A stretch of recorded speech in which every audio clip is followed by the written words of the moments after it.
With Generative Fill in Photoshop, you can add new objects to an image by just describing them in a text prompt. Hi, I'm Jan Kabili from Adobe's Learn team.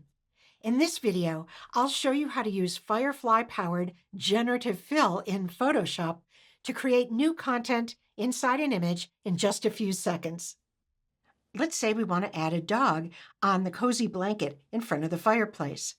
The first step is to make a selection. The selection will influence the location and the look of the generated results.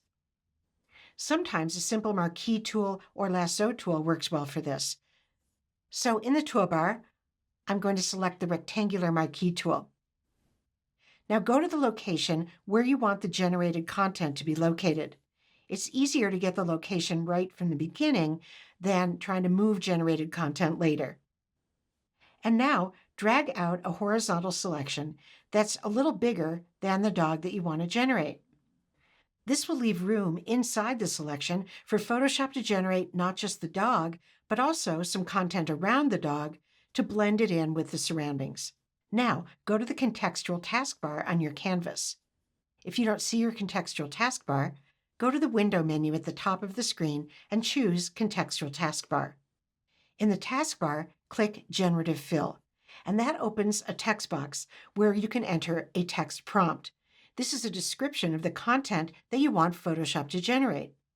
If you know exactly what you want, it's a good idea to be as specific and descriptive as you can in your text prompt.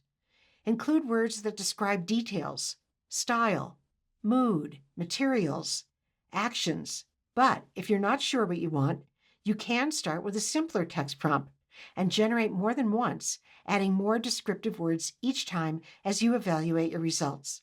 I'm going to type cute little white dog with messy fur curled up on blanket. Now click Generate in the taskbar and wait a few seconds for Photoshop to generate brand new content based on your text prompt and your selection. Now take a look at the Properties panel. There you'll see 3 thumbnails representing different variations of generated dogs.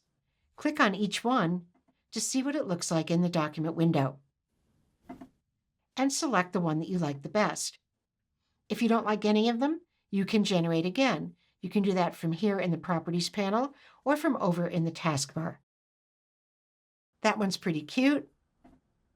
I like this one, and this one too.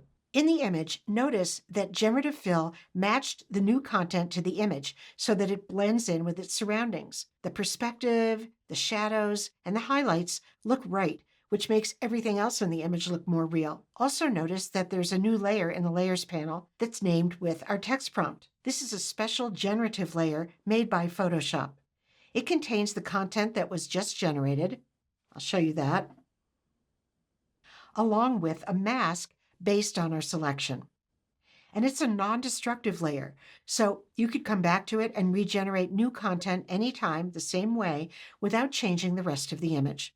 Now, let's change gears and say you want to generate something with a more precise shape, like a teapot over here on the mantle, and you want the spout to be on the right and the handle on the left. You'll have more control over the generated results if you make your selection more precise. For example, here's a selection I made earlier in the shape of a teapot.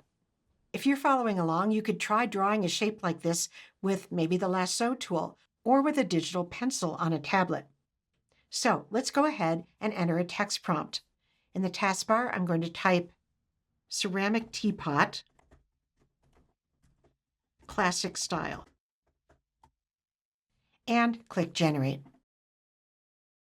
And you can see that the shape of our selection impacted the shape of the first of the resulting teapots.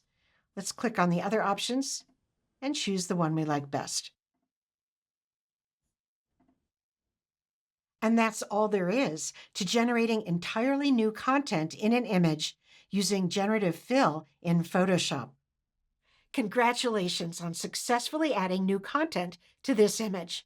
All it basically took was a rough selection, a text prompt, and like magic, you've created new content that blends seamlessly with your image.